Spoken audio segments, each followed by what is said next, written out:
लंबी लड़ाई के बाद आखिरकार इलेक्टोरल बॉन्ड के जरिए राजनीतिक दलों को चंदा देने वाले के नाम सामने आ गए हैं और एसबीआई द्वारा चुनाव आयोग को दिए गए डाटा और उसे सार्वजनिक करने के बाद जो खुलासा हुआ है उसके अनुसार 2019 से 2024 के बीच 1334 कंपनियों और लोगों ने कुल 16,518 करोड़ रुपए के बॉन्ड खरीदे। इस लिस्ट में कई अरबपतियों और उनकी कंपनियों के नाम सामने आए, जिसमें कुछ नेचुरल हैं तो कुछ बेहद सरप्राइजिंग हैं। लेकिन इस लिस्ट में वो 2 अरबपति और उनकी कंपनियों के नाम शामिल नहीं है जिसका विपक्ष और बहुत से लोग इंतजार कर रहे थे।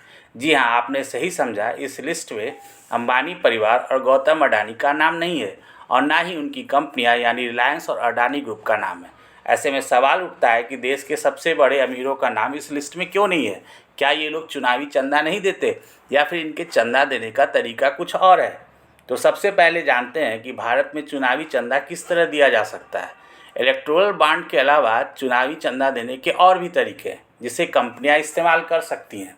इसमें राजनीतिक दल चेक से चंदा ले सकते हैं जिसकी जानकारी चुनाव आयोग को देनी होती है। इसके अलावा राजनीतिक दल वेबसाइट के जरिए भी चंदा ले सकते हैं जिसकी जानकारी भी उन्हें वेबसाइट पर देनी होती है।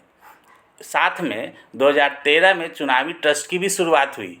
ये नॉन प्रॉफिट कंपनी होती है। ये कंपनियों से चंदा प्राप्त कर सकती है और उसे पार्टियों में बांट सकती है, लेकिन इसमें भी लेन देन गोपनीय रहता है। जनवरी 2013 के बाद गठित सभी चुनावी ट्रस्टों को प्राप्त और वितरित धन का विवरण घोषित करना अनिवार्य है।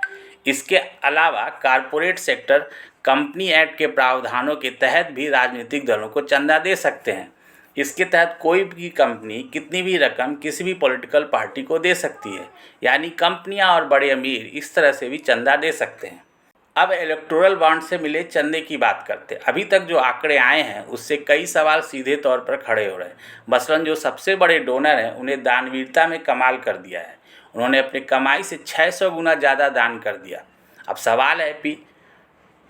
सवाल है कि आप अगर 100 रुपये कमाते हैं तो 600 रुपये दान कहाँ से कर रहे हैं, यानी कुछ तो लोचा है।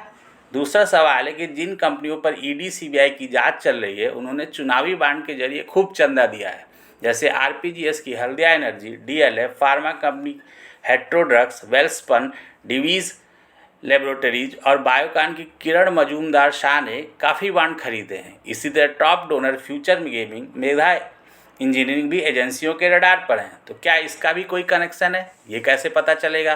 तो इसका राज इलेक्टोरल बॉन्ड के अल्फा न्यूमेरिक नंबर में छिपा है, जिसकी जानकारी एसबीआई ने अभी तक चुनाव आयोग को नहीं दी है। इलेक्टोरल बॉन्ड खरीदने वाले एक शख्स का दावा है कि इस अल्फा न्यूमेरिक नंबर को अल्ट्रा वायलेट किरणों से ही देखा जा सकता है और यह हर बॉन्ड पर अलग होता है, यानी वह एक यूनिक नंबर है जिसको अनलॉक करने के बाद यह पता चल जाएगा कि किस व्यक्ति या कंपनी ने किस राजनीतिक दल को चंदा दिया, क्योंकि अभी यह जानकारी सामने नहीं आई है।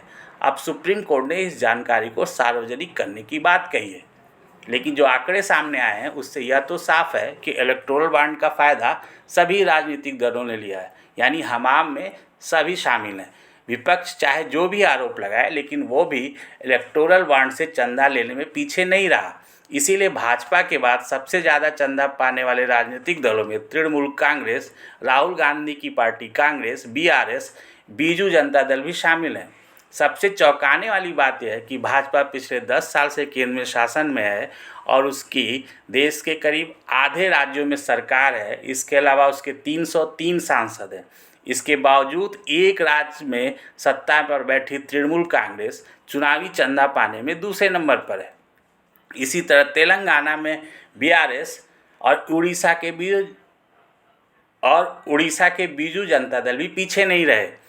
वहीं कांग्रेस भी इस लिस्ट में तीसरे नंबर पर है। अहम बात यह है कि 16,518 करोड़ में से भाजपा को 6,000 करोड़ रुपये ही मिले हैं, बाकी के 10,000 करोड़ दूसरी पार्टियों को मिले हैं। इसी बात का दावा गृह मंत्री अमित शाह ने भी एक इंटरव्यू में कहा। उन्होंने कहा अगर ये इतना ही गलत है तो ज़्यादा पैसा तो विपक्ष को मिला है। अब बात करते हैं अनलिस्टेड कंपनियों की। इलेक्टोरल बॉन्ड खरीदने में इन्होंने होड़ मचा रखी है। ऐसे में यह सवाल परेशान कर रहा है कि सबसे ज़्यादा चंदा देने वाली कंपनियां अनलिस्टेड हैं, तो फिर इनकी कंपनियों के बारे में पता लगाना भी बेहद मुश्किल है, क्योंकि यह पता ही नहीं चल सकता कि वह प्रॉफिट में है या लॉस में है और उनका गठन कब हुआ। सवाल उठता है कि क्या इन कंपनियों का गठन केवल चंदा देने के लिए किया गया? क्या ये शेल कंपनियां हैं जिससे बड़े कॉरपोरेट के नाम सामने ना आए? यह ऐसे सवाल हैं जिसके जवाब आना बेहद ज़रूरी है। अब सवाल यह भी है कि क्या इलेक्टोरल बॉन्ड को ख़त्म करना ही एक तरीका था? क्योंकि गृह मंत्री अमित शाह ने हाल ही में एक इंटरव्यू में कहा है कि जब इलेक्टोरल बॉन्ड नहीं था तो क्या चुनाव में पारदर्शिता थी? उसके पहले तो सब अंडर टेबल था। इलेक्टोरल बॉन्ड से तो सारे लेन देन ऑन रिकॉर्ड हैं। शाह ने कहा, मेरा निजी तौर पर मानना है कि इसमें सुधार करना चाहिए था। शाह के इस बयान से यह बहस भी छिड़ेगी कि चुनाव में चंदे की पारदर्शिता का परफेक्ट मॉडल क्या होना चाहिए।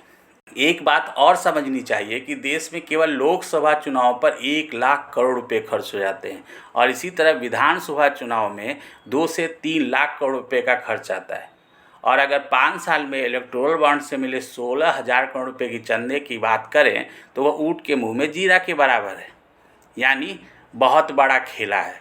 इसलिए पारदर्शिता के लिए लंबी कवायद करनी होगी, लेकिन इस बीच कानून बनाने वाले राजनीतिक दलों को समझना होगा कि जिस जनता द्वारा वह चुने जाते हैं उसे सब कुछ जानने का हक है और उससे गोपनीयता के नाम पर कुछ भी नहीं छुपाया जा सकता।